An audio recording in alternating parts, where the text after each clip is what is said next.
хүчний холбооны нийслэлийн бүсийн чуулга уулзалт өнөөдөр боллоо. Энэхүү чуулга уулзалтаар хороог хэрхэн хөгжүүлэх талаар санал солилцож хэлэлцүүлэг өрнүүлсэн юм а. Тус холбооны дүгээс иргэдийн санал санаачлагыг чуулганаараа дамжуулан авч за төрийн шийдвэрт тулгуурладагаараа онцлогтой юм байна. Учир нь ардчилсан хүчний холбоог улсын хурлын дарга их болд толгойлж төрийн шат чадны байгууллагад ажиллаж байгаа эрхмүүд хамтран ажилладаг юм. Энэ утгаараа иргэдээс гарсан санал бүрийг шат чадны төрийн шийдвэрт тусгуулан ажилуулах бүрэн боломжтой байдаг онцлогтой. Энэ удаагийн уулзалт хорооны хөгжил жухам хэрхэн эхлэх учиртайг онцлон хэлэлцлээ. Бид иргэнээ бэлтжээж, иргэнээ одоо ийм ууггүй хөдөлмөрч тэсвэр хатуужилтай хүмүүжил олгож иж өнөөдөр бидний одоо сансан сэтсэн энэ бүх ажил бол амжилтанд хүрнэ гэж бодож байгаа.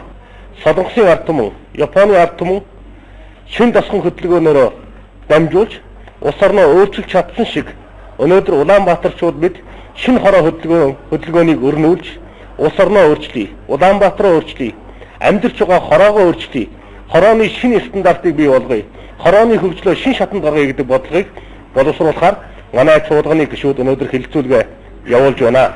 Улаанбаатар хотын 9 дүүргээс ирсэн төлөөлөгчид уг чуулганд оролцож хороог хөгжүүлэх боломжийг хэлэлцэж байна. Хорооны хөгжлийг хамгийн түрүүнд тогтчлолтоор нь хангах хэрэгтэй. Тухайн тогтчлолтыг төрхийн гэхээсээ илүү иргэд хэрхэн хийж болох талаар бодолцох нь чухал гэдгийг хэлэлцүүлэгт оролцогчид ярьж байсан юм а. Энэ удаагийн нийслэлийн арчсан улсны чуулган болоод хорооны хөгжил гэдэг мартагдсан зүйлийг хэрхэн хийх вэ гэдэг сэдвээр явагдаж байна.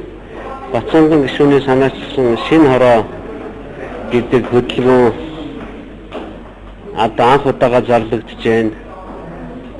Нийслэлийн 152 хорооны нэлээд олон 10 хорооныхан дарга хүрэлцэн байна. Арчсан улсны холбооны гишүүд байна. Ардчилсан хүчний холбооныхан энэ удаагийн чуулганаараа хорооны хөгжлийн чиг баримжааг тодорхойлно гэж үзэж байна. Мөн Солонгосын шин тосгон хөдөлгөөний туршлагаас хуваалцаж байлаа. Түүнчлэн тос холбоонд улсын хурлын гишүүн Бацогт илэрсэн байна. Энэ бол миний одоо ямар холбоо ямар юунд илсэх нь бол миний яг одоо бүр ирэх асуудал гэж бодож байгаа. Иргэний хавьд бол гэхдээ энэ бол ямар нэгэн байдлаар шууд намаас солилцсон асуудал бол биш шүү дээ.